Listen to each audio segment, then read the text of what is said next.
everyone.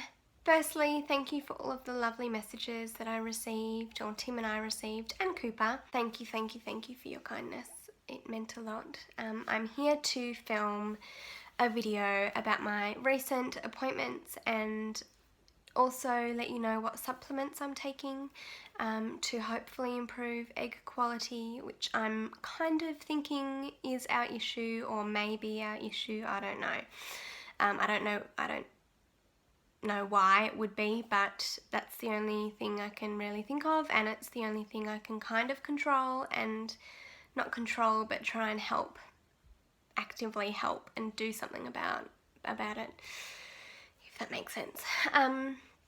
So it's freezing today, it's summer, but it feels like winter. I've got my tea here, trying to stay warm. Firstly, I'll start off with, where do I start? So I'll start off with the appointment that Tim and I both had. We went together with the iridologist and naturopath. She does both. Iridology is something I've only just heard about in the last few weeks. A friend at work mentioned it to me. She saw one when she was around 15 years old. She's in her 40s now, but she saw one when she was younger, and basically they take a photo of each eye and have a look at it. I'll read to you what iridology is, because otherwise it might not make sense. So iridology is the art and science of analysing the colour and structure of the iris to determine tissue integrity throughout the body, thereby gaining valuable health information regarding strengths and weaknesses. It goes on to say, by studying the iris of both eyes, a qualified iridologist can obtain information about all parts of the body simultaneously. The iris reveals our inherited health disposition, our tendency towards health problems, our current health conditions, and gives advice, warning of what may occur in the future. This is powerful knowledge and can help us take care of our bodies so these tendencies do not become reality.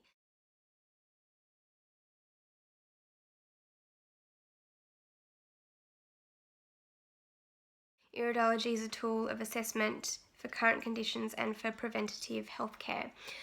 So this was very interesting to me. I hadn't heard about it before, as I said.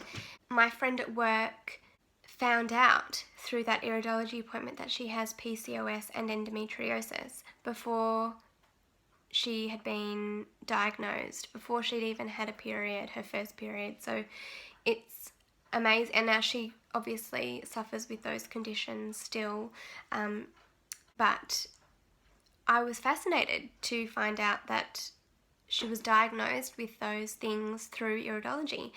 And so I just thought it'd be a good thing to do, to go down a more alternative route and kind of see what comes up. And I thought it'd be good for Tim to do as well. Just thought it'd be interesting. So we went to that appointment. I went first. She took a photo of one eye and then the other, and then had a look. And without us telling her any information about my health or history, she was pretty spot on. I have had allergies forever. Hay fever mainly. So grasses, trees, pollen, the air basically. I have to take antihistamines every day. So it's pretty bad. And in the recent years, I've never had food allergies, but in the recent years I have had more and more symptoms of being allergic to food. So sometimes when I eat avocados, it itches my throat. Same with nuts and pineapple and bananas. It's really bizarre. It's only sometimes it doesn't have an effect, and sometimes it does. So that's very odd, and that's something I was wanting to investigate as well. But basically she said, as soon as she looked at my eyes,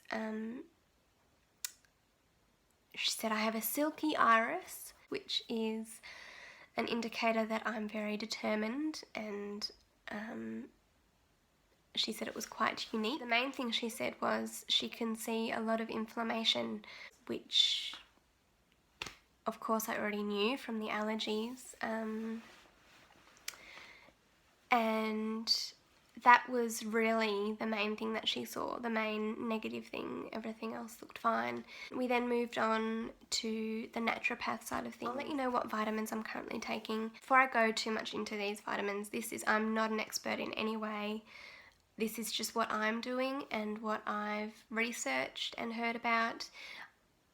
Please don't think that I'm an expert or I know what I'm talking about, because I probably don't. The fertility specialist that we're seeing in March, she's the clinical director of one of the biggest IVF companies, and on her Instagram page I saw a photo that she'd posted about improving egg quality. She wrote try melatonin, which I haven't done. It requires a prescription and I haven't got that yet, so I'll wait to see her and discuss that with her. I think that's more with people who have low AMH levels, but I'm not 100% sure, so I'm not taking that. But vitamin E, which I'm taking 1000 IUs a day of, and Coenzyme Q10 or ubiquinol. So the Coenzyme Q10, she recommends 600 milligrams. I was taking it in this form, but after reading It Starts with the Egg by Rebecca Fett, she recommended to make sure to look out for the word ubiquinol on the label, and I noticed this didn't have that on there. Ubiquinol is the more expensive form and a better absorbed form of Coenzyme Q10, so, and you don't have to take as much of it, obviously. So in the Instagram post she did write Coenzyme Q10 600 milligrams or ubiquinol 300 milligrams, half the dose.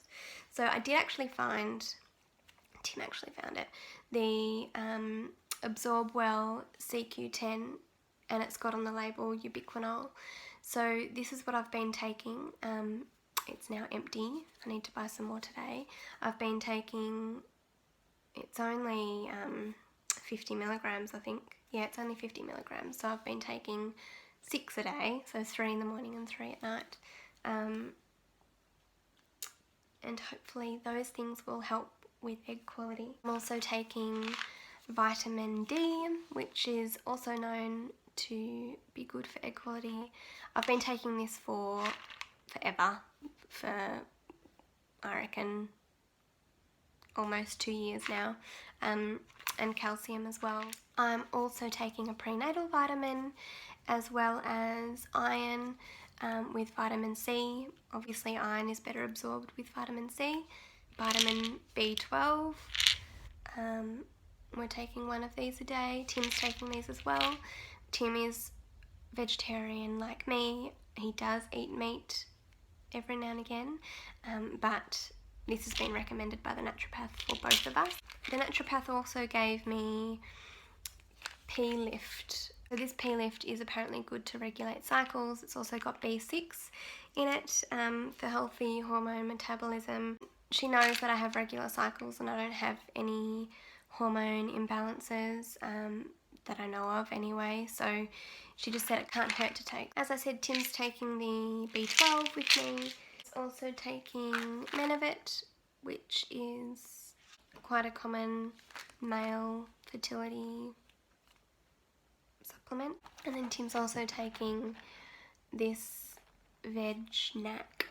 I don't know how you say it, but it's an antioxidant which will help him feel less sluggish, and the naturopath gave him them to take as well. So that's all of the vitamins and minerals and antioxidants that we're taking. There's a lot of them. We're just really focusing on getting our minds and bodies in a good place and starting to exercise more. I ordered some workout pants and sports bra and runners to kind of get into that active routine. Tim does basketball a couple of days a week. I don't do much at all really, but we're going to try and get into a routine of working out and getting fit and healthy. We eat very healthily anyway, but exercising I think is a good thing to add to the mix. I haven't had any IVF meds in my system for 8 months now. My last cycle was in June last year, so I haven't had any IVF treatments for a while.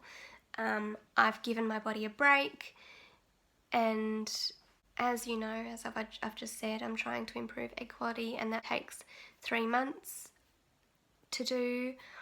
So we're not preventing, obviously, but I'm not tracking ovulation or anything like that at the moment. We're just focusing on getting fit and healthy and enjoying life.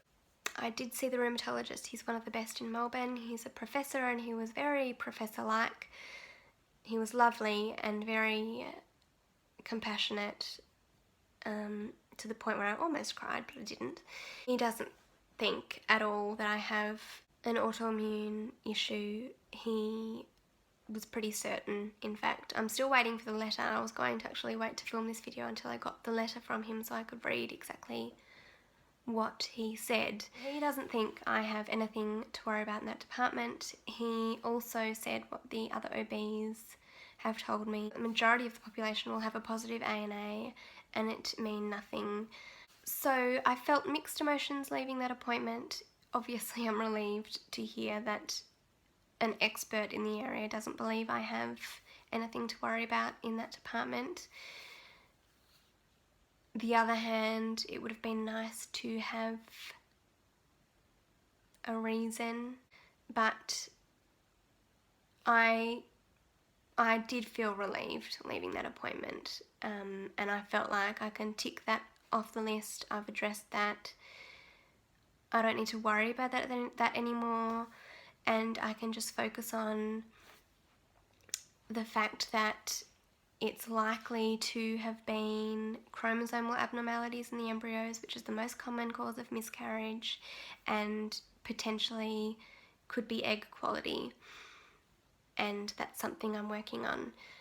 When I say I've had 6 miscarriages, they have been 6 pregnancy losses, but 3 of them were chemical pregnancies. They're still losses. I'm not saying they're not. But realistically, there would be a lot of women who have had chemical pregnancies and have never known that they were pregnant, because it's obviously an early pregnancy loss. More than 3 losses is considered recurrent miscarriage. So at the end of the day, it can be enough to drive you crazy, and all you can do is make sure you're looking after your body, looking after your mind, and not stressing too much over the things that you can't control. There's not much more you can do, really.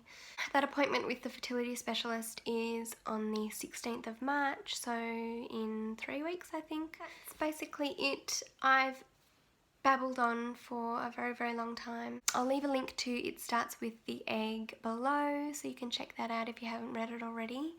It's very interesting, and it's got some great information. In between now and my next appointment, I have been thinking about videos I can do for you guys. I thought maybe at the end of this month I'd do a February favourites video, things that have helped lift my spirits and things that I've enjoyed in this month. It has been a hard month with losing Mittens, and we're definitely feeling her loss, as I said in my last video, but there have been enjoyable moments throughout this month, of course, as well, and things that I've discovered and loved, so I can do that video if you're interested. In trying some different foods lately, and different products that I wouldn't mind sharing with you guys. So if you'd be interested in seeing like a food haul video, I'd be happy to do that as well. So there's some things that you might see from me. Let me know if you'd be interested, and if you have any other ideas of videos you'd like to see me do.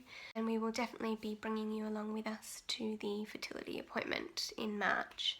It's going to be the 3rd opinion that we get, and I've heard really good things about her. She's apparently not, her bedside manner isn't so great, but she's very to the point and she knows what she's talking about, and she's very experienced. Hopefully she'll be able to give us some more suggestions and give us her advice. I hope you're all enjoying your weekends. Thanks so much for watching, and I'll speak to you soon. Bye!